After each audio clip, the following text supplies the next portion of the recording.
He's found a new place because he's grounded.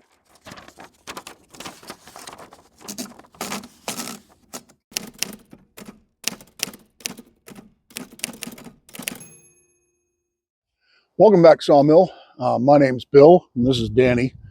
And Danny is grounded. What we're going to do on this one, if you didn't watch a previous video on cutting the 6x6 spruce for Paul Miskovsky, go ahead and watch it.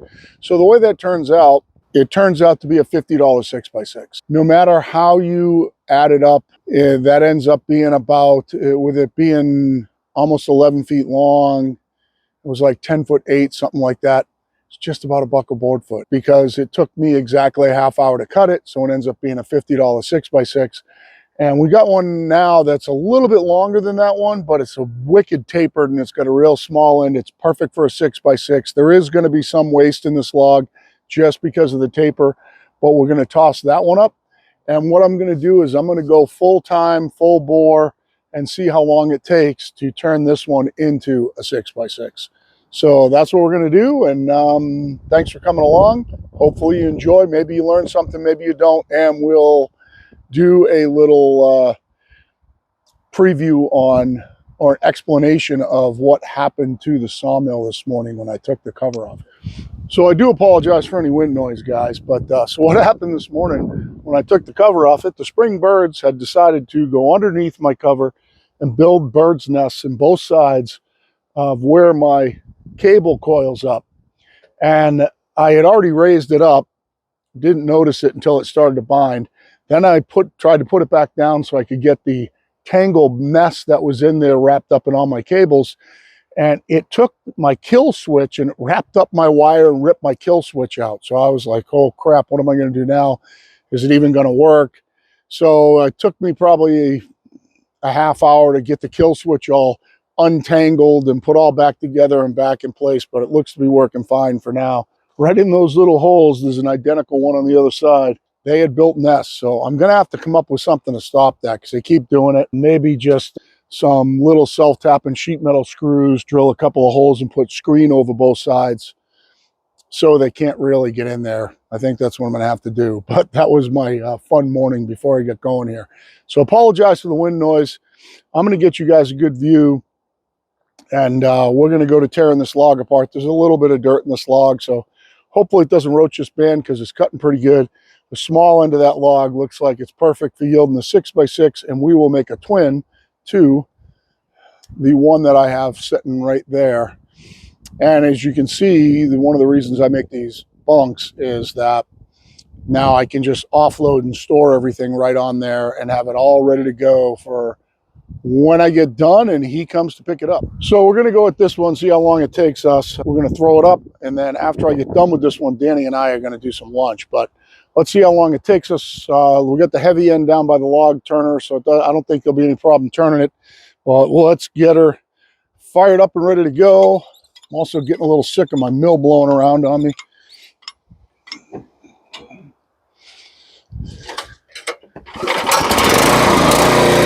try to explain everything that I'm doing. So I'm going to raise my my log clamp up, push it back a little bit, just so that the log doesn't roll off the mill. Get my log turner up just a little bit to help, and let's lift it up and throw it on.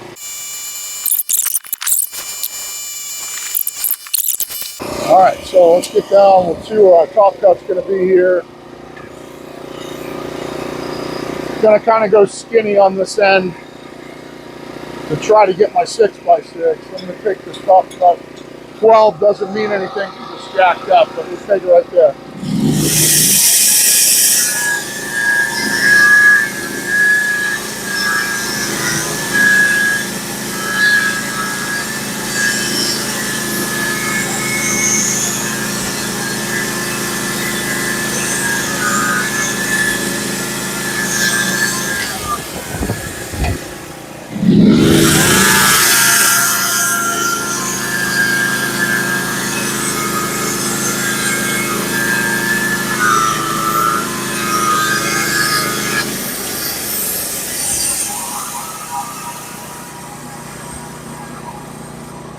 Like I said, there's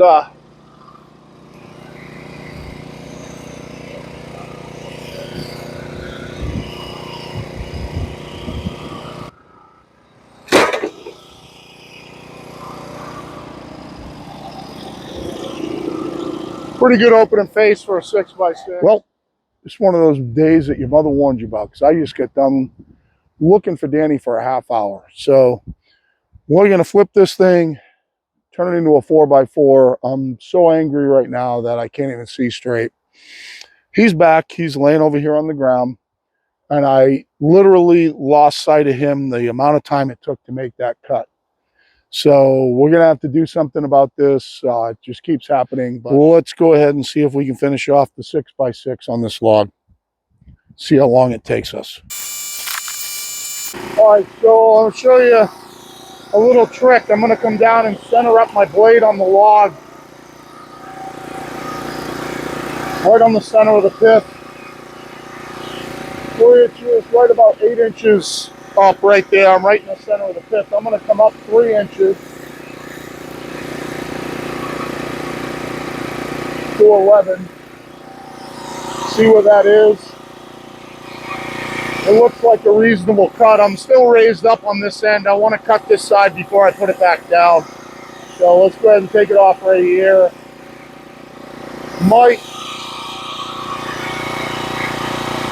Yeah, it's thin. It's going to be thin for a 6x6. It's going to look like a big cut down there, but it's not.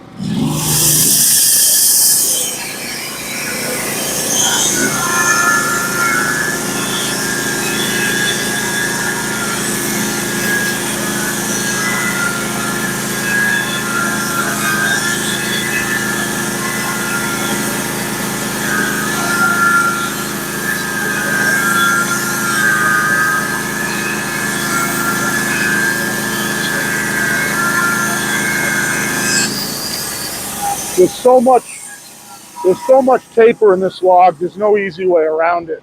Let's go back, we'll flip it on its side.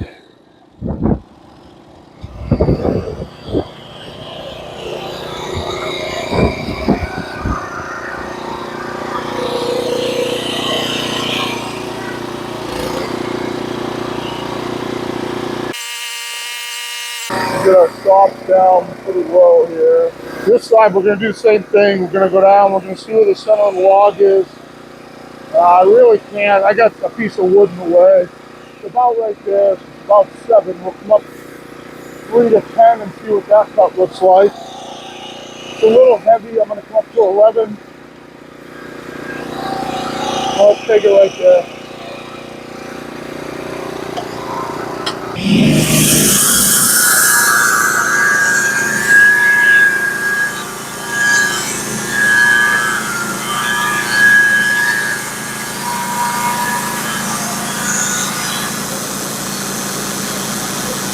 I just made a mistake, guys.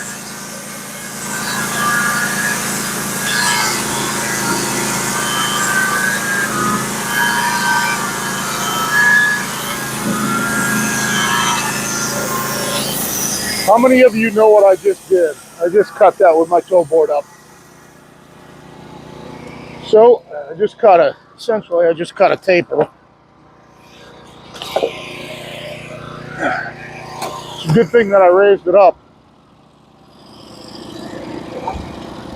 We'll go back, put the toe board down, recut the top here.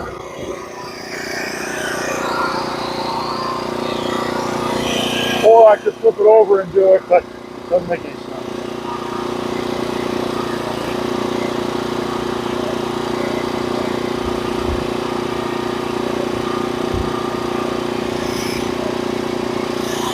Okay, now let's go down there and see what that is and try and skim it smooth.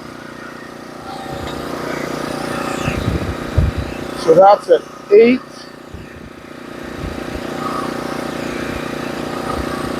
If I take it to 7, I can take 1 inch off the other side. This is going to be a waste cut.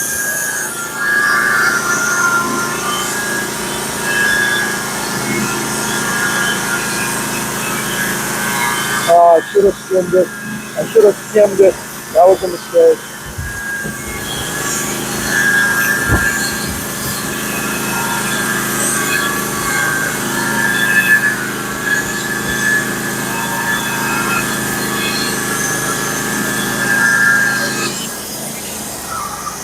All right. I should have skimmed it. I should have just started at the top there. There's a board in here. I'm gonna have to put this back up later. There's definitely a 2x in here. That was a mistake. I'm so mad about Danny that I can't even concentrate right now.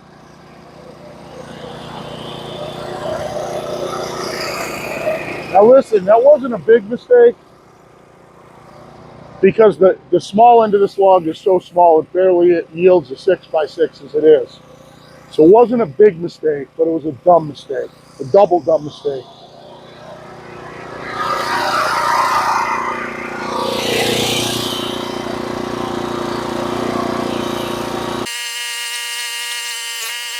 Okay, let's get down to see what we're going to be cutting here.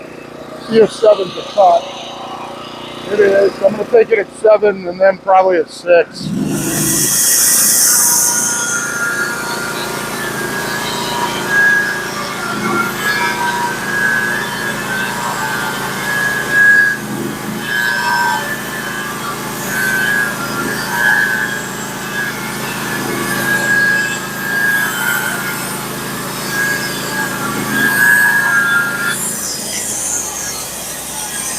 I still have some weight on this side of the log.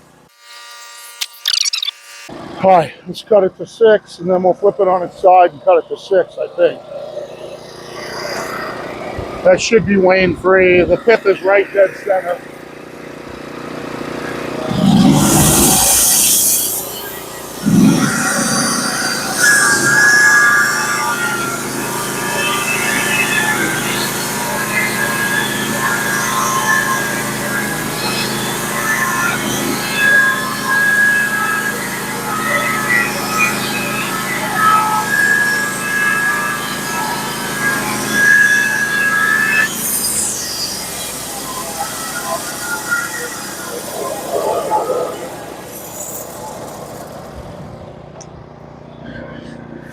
This board off, 12-foot 1x.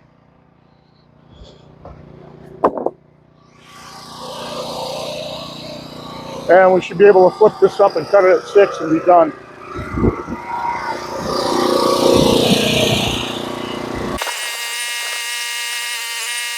That perfectly centers the tip on this end.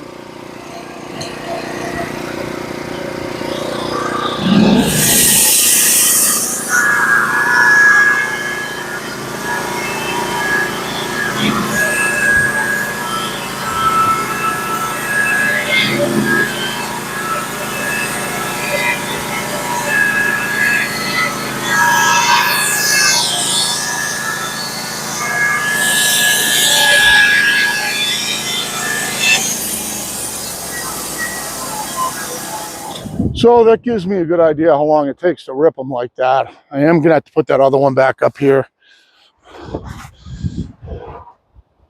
Sometimes it's a good idea to video just to see how long you take, and using all the hydraulics where I don't have to. I can manually turn it, manually clamp it. But I'm practicing with the hydraulics and I'm getting better at it. So that took somewhere around, I don't know, maybe 15 minutes to cut total time, not taking into consideration loading it and turning it and all that stuff. I would say somewhere around 20 minutes. We got ourselves another 6x6. I'm going to take that one off. Just want to look at the time. Minus the first cut, it was 10 minutes. So somewhere around 20 plus loading it and everything and moving it. And so I'm charging for a half hour. I will get that one off situated next to the other one. And we'll get another log up here, and Danny and I are going to go have some lunch, even though the last thing in the world I want to do is feed him right now. But I will end up cutting that other one off camera. I'm going to throw it back up on the mill, probably slice a 1x out of it. So thank you for the watch. This was just a quick video just to see like how fast can I do it with the hydraulics. Would I be as fast without them? It's hard to say because I'm getting better at it. Could I, I can obviously push down and grab a PV and turn it, but I got to go, I got to keep putting the stops up and down and clamping it and checking it for square and the whole 9 yards. This way definitely I believe is faster. The band still is cutting okay. It's I'm pushing it kind of hard. One thing that you do want to do is you do want to load the bands. So if it looks like I'm going kind of fast, I'm loading that band nice. It's singing nice, but it is cutting a couple of waves going that fast. Nothing big, but it did cut a couple of waves. I can see in one of those boards. I don't know if you guys will be able to see it or not, but if you look down there, there's a couple little waves down there in the end around that knot. Overall, the 6x came out pretty flat. You know, if you look down the side, I can see one teeny little variation way down there by a knot. Other than that, it cut it out pretty flat. The pith is off center on this side. It's directly perfectly centered down there. So yeah, that's it. We'll stay at it. I'll dump the slab cuts, get that 6x up sitting next to this one, and out of those other ones, we are definitely going to be cutting some construction lumber. I might cut them some 4x4s too. I'm not sure yet. I have to just make it make sense. So that one is laying over there. He knows he's in trouble. I'm furious about it. Thanks for the watch. Thanks for dealing with me and my angry mood, making dumb mistakes now. But for Danny and I, for now, it's Buyer Solutions out.